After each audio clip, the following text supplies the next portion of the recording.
ఎంతమంది మీరు మీరు మీరు ఒక్కళ్ళే కదా సిస్టర్ ఉన్నారు కదా ఎల్డర్ సిస్టర్. ఓకే ముగ్గురు okay so I have one elder sister. Own elder sister okay super అండి. అయితే మనకి ఇప్పుడు ఇండస్ట్రీలో మీరు ఇండస్ట్రీ మ్యాన్ కాబట్టి ఇండస్ట్రీలో ఉన్నటువంటి సర్కిల్లో మీ ఫ్రెండ్ సర్కిల్ అంటే ఎవరు చెప్తారు? ఫ్రెండ్స్ ఉన్నారా అసలు?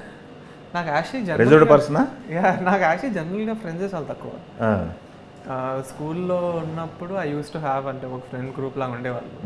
ఇప్పుడు మ్యాక్స్ మహా అయితే నాకు ఒకళ్ళు ఇద్దరు. Okay I like to be like that. నాకు కొంచెం ఒక క్లోజ్ సర్కిల్లో people that I trust. So ఇండస్ట్రీలో అంటే ఇప్పుడు నా బెస్ట్ ఫ్రెండ్ ప్రాబబ్లీ అజయ్ గారు, రాషా. అవునా? నాకు ఇంకెవరు అంత తెలియదు.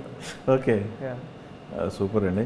మన సినిమాలో సినిమా వచ్చిన కంటెంట్ అంతా బాగుంది, కానీ మ్యూజిక్ విషయానికి వస్తే అది కూడా ప్రతి పాట ఒక పాటను మించి ఒక పాట ఉంటుంది.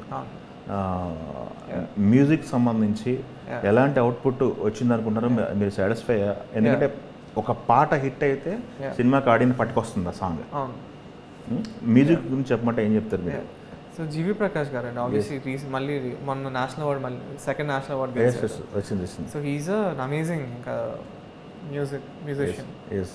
So I think especially movie release అయిన తర్వాత మీరు థియేటర్లో the way it is shown and uh సౌండ్కి people will enjoy it for sure.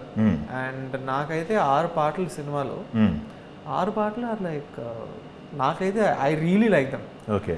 So and they captured the feel. అంటే జీవి ప్రకాష్ గారు సినిమా ఫీల్ని బాగా క్యాప్చర్ చేశారు పాటలతో. అండ్ అది ఎస్పెషల్లీ మీరు సినిమా చూసినప్పుడు మీకు నిజంగా బాగా ఎంజాయ్ చేస్తారు. I think audience will love the songs. Okay.